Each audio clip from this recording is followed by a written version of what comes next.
Okay, everybody, give it up for Pranay. Thanks. Yeah, so I was actually going to do a different presentation about serverless deployments and stuff. And literally just yesterday, I think, I emailed Larry with my brand new presentation with a whole new explanation of what I wanted to do. And this is kind of like this project that I've been excited about for the past couple of days, really. But I want to show you what, I guess, 3 days of work is led up to. So it's about why aren't you using async generators? But before I jump into async generators, kind of just wanted to share something, which is there was a big announcement with GraphQL this week. GraphQL got its own Linux foundation. And I'm really, really proud of that. I worked on the GraphQL team for a couple of months, and I'm really proud of where the team's going. I'm really proud of where GraphQL is right now and how it's going to be the future of APIs, and the fact that there's now a whole dedicated Linux foundation just to manage GraphQL is pretty freaking amazing.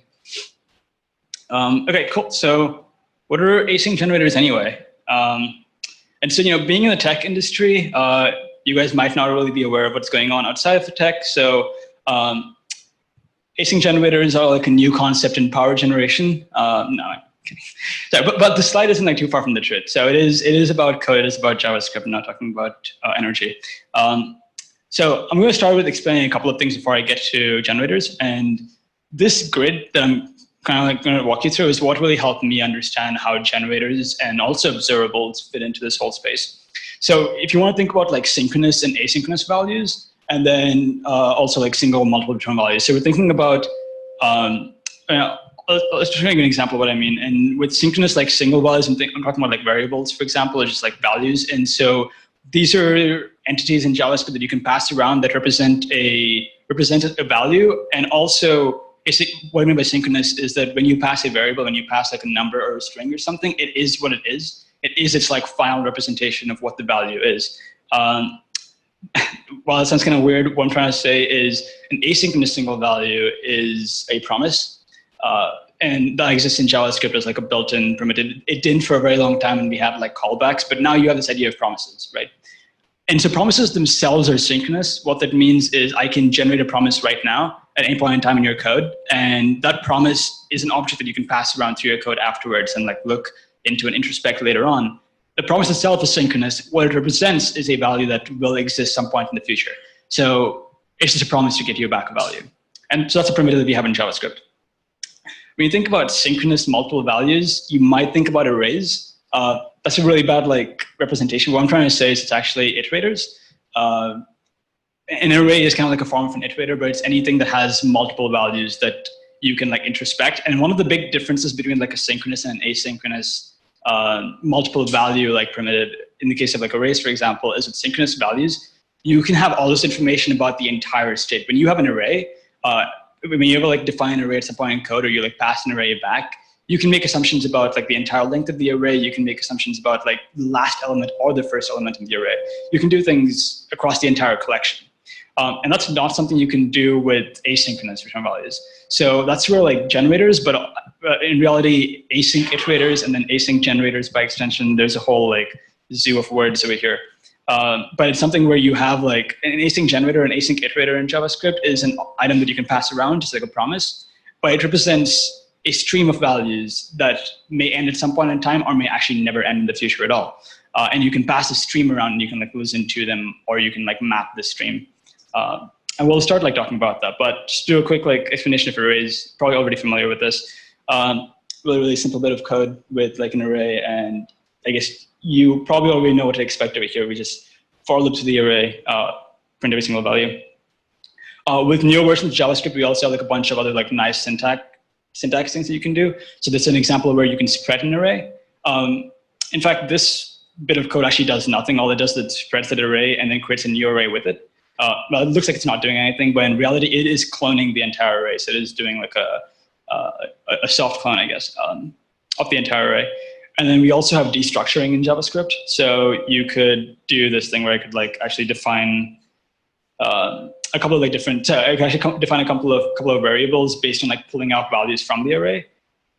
So I could run this, and that would be say 1, and C would be 3. So you might start to think that with these different things of syntax with JavaScript, arrays must be something special, right? JavaScript understands this concept of an array. It's able to do like a for loop, or it's able to iterate through it, or it's able to spread this. But the people that like design JavaScript, or like at least more recently with TC39, they're really, really smart about how they plan these things. And so arrays are actually not special case in JavaScript. There is no special syntax for arrays. All of them is actually special syntax for iterators. And an array in JavaScript is just, it follows the iterator convention of the iterator protocol. And so it is just an iterator. In reality, it's a bit of a lie. It's actually an iterable. I'm not going to try to explain that. But what this means is we can make our own iterators. We can make our own iterables in JavaScript. And so this is what an iterator might look like. I'm creating an object over here, and this object has a field called, and defines a field called symbol.iterator, and that's the entire protocol. If you want something that you can iterate through in JavaScript, you just have to have an object that defines this field. And that field, calling that field should give you back an object. This is an iterable, this is an iterator. And an iterator is something that has a next function and can like return a value. It can return some value and returns whether or not it's done. And so you can choose whether or not you want to iterate through it. And so now with this example, I could actually go back and run a for loop through my iterator.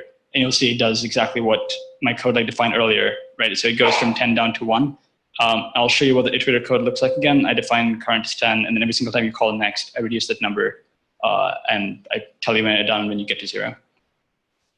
And so I'm able to iterate through it. I can also spread that into an array. So this is a good way to convert an iterator into an array. And so JavaScript understands this syntax.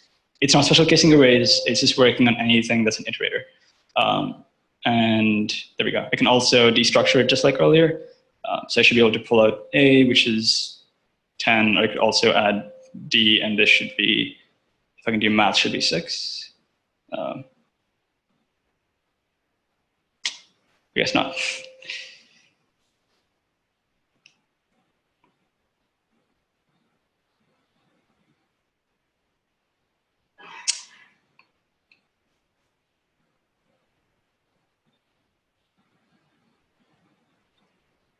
Yeah, it's good when demos just don't work when you want them to.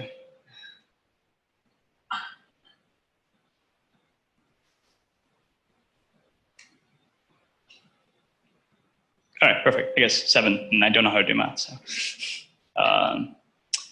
you're probably thinking, cool. I showed you what iterators are, and I showed you how to like just basically replicate an array, but I haven't done anything cool with this yet, right? I just have an array, and I have a way more complex syntax to give you what you could have just written like a simple one-line array with. But here's one of the really cool properties of an array is the fact that it's lazy. Unlike an array where I like had all of this space, I would allocate space for like 10 elements. And I'd always like done, if I wanted to map that array, I would then have mapped every single value and done the computation to map every single value. So that's an operation, and then I allocate a brand new array. It's basically inefficient. In a lot of cases, you don't need the entire array. If you were going to filter and then finally just get like the second value, there was no reason to allocate multiple lists and go through all the computation all the time.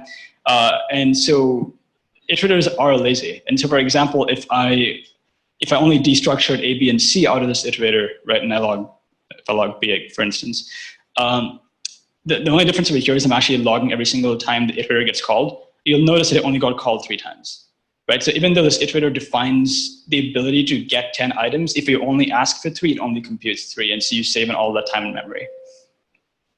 And what this lets you do is infinite lists. Amongst other things, what a functional programmer would find really exciting is infinite lists. What if you just never say you're done and you just keep increasing the value? So now I could pull out 3 values from it, right? And I could log A, and this would be 1. Or I could just be crazy about this and then log H. And I never actually defined how to, I did not make an array that was that long. I am now defining all these letters from A to H, and I'm able to pull out like any value I want to. So you have infinite lists.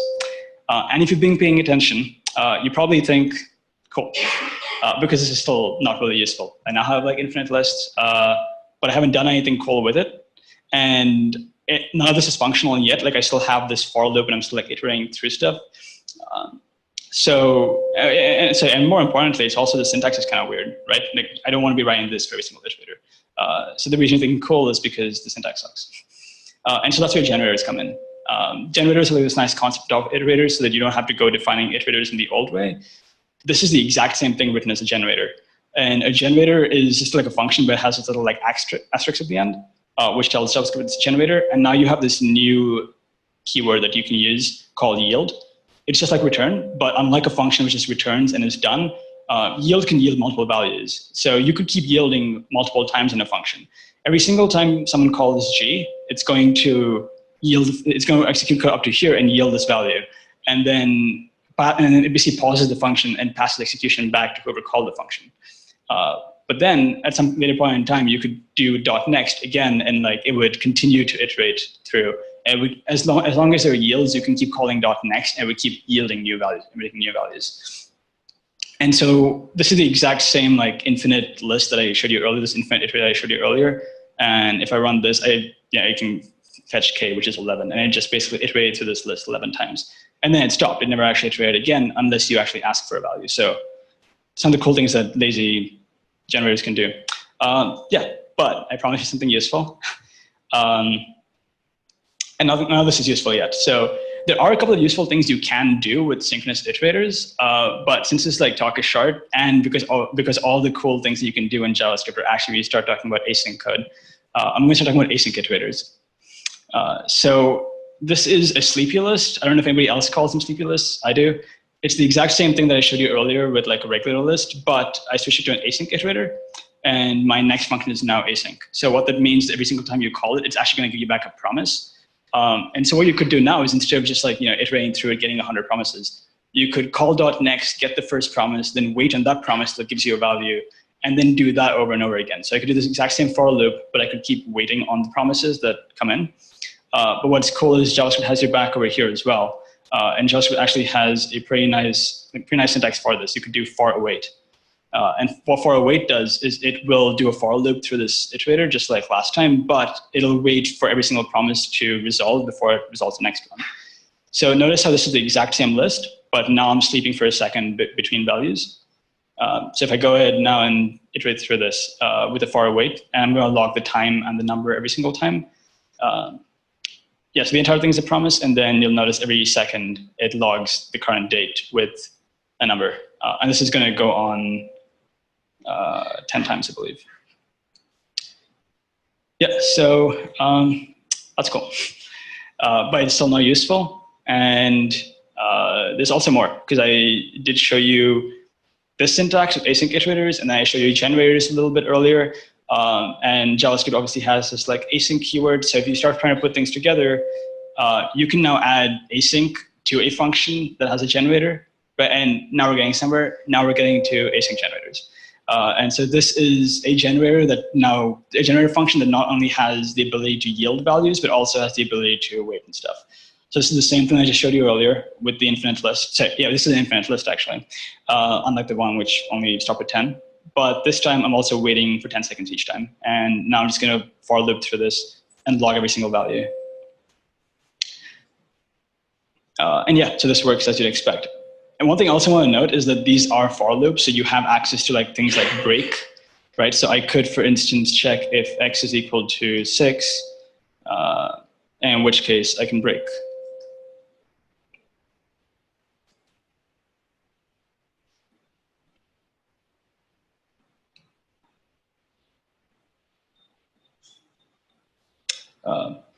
If it's going off the screen, so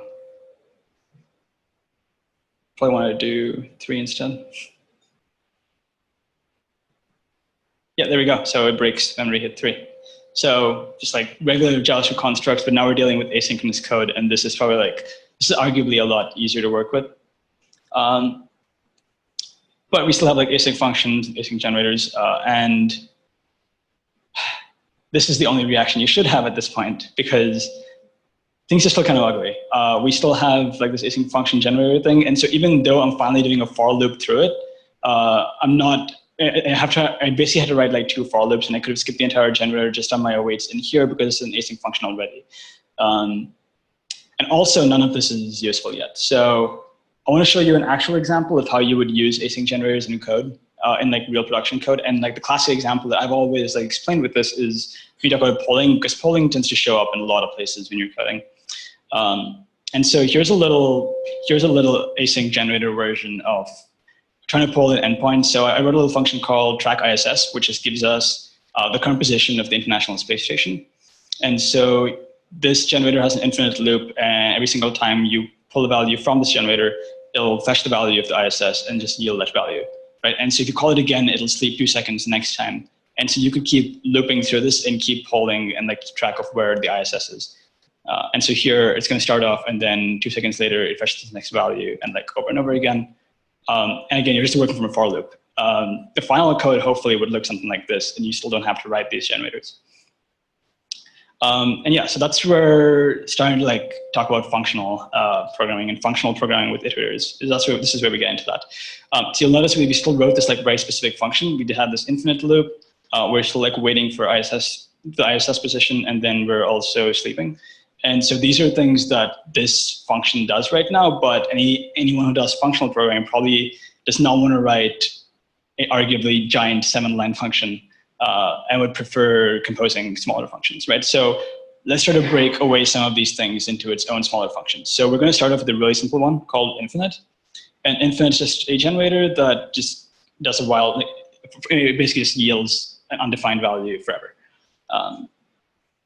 So that's infinite. And then I also wrote something called map.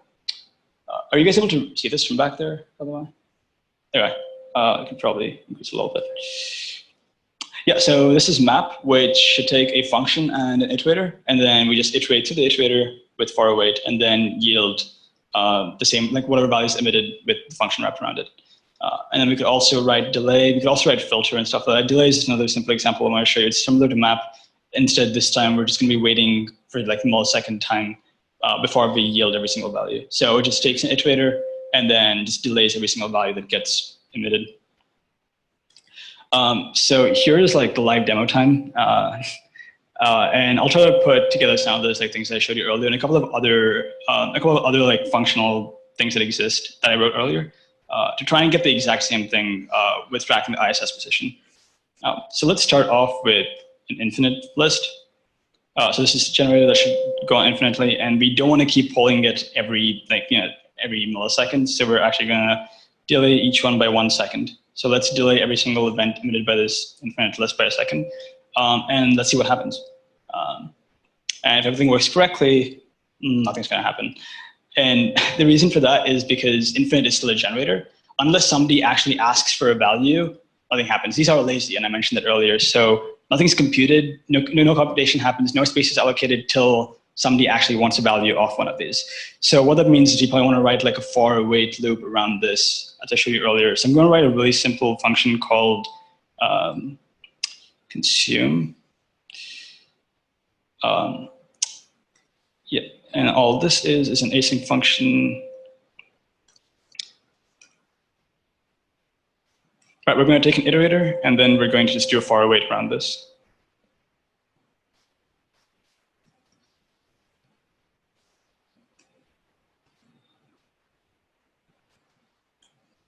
Yeah, let's just console log the value. Right, and so now we have this function that can actually process and actually pull values out of a generator. And so we're going to wrap this with a consume.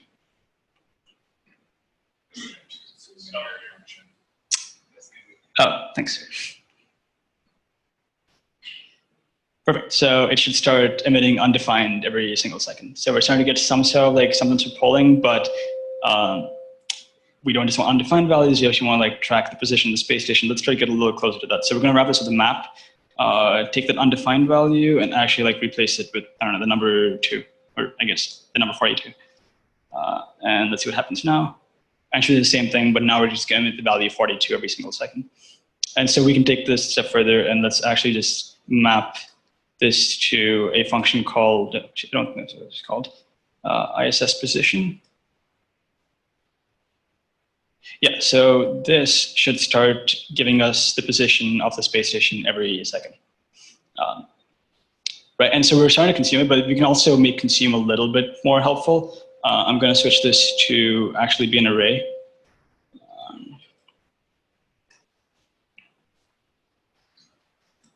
Make an empty array and then return that at the end. And here, instead of logging it, we're just going to push a value to the array. Cool. So I'm going to do this, and now this is actually a promise, so you want to wait on this promise. Cool. And if everything works correctly, this will just run forever, right? Because we have an infinite list, and we're constantly tracking ISS, and we're waiting for this array to, we're waiting for this like for loop to end before we actually return the array. And this for loop's never going to end because it's going to get infinite values. So let's wrap it another time. Let's only take 5 items. Whoops. Yeah, there we go. So let's only take the first 5. We'll just wait for the first 5 values that come back from where the ISS is. There we go. So we just waited for the first 5, and now we have all of those logged on a map. And let's see where the space station is right now. Cool, New Zealand. Fun fact, it's pretty much just been in this area every single time I've tested it so far. So yeah, that's where our tax-free money is going.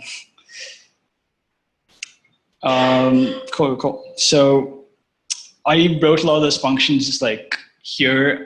You notice a lot of those functions were super useful, like consume and map and filter and stuff. So I didn't use filter, but there's a lot of functions like this. If you ever use Lodash, you have like a suite of functions that exist, like work with arrays, work with lists, work with objects. And something I've been pretty excited about recently is trying to bring a lot of those functions over to generators and async generators. And that's because async generators are like pretty cool and are pretty useful.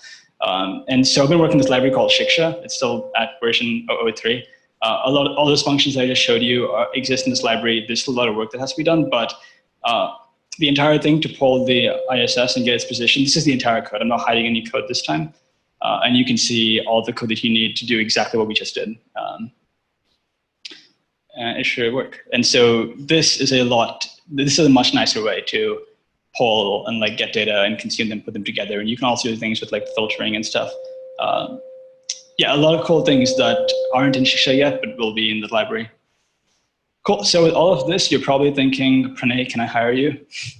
Well, you should be, but the answer is no, but you can't follow me. And those are my slides. Thanks. All right, thanks, Pranay. That was really cool, really interesting. I'm looking back towards the back of the room.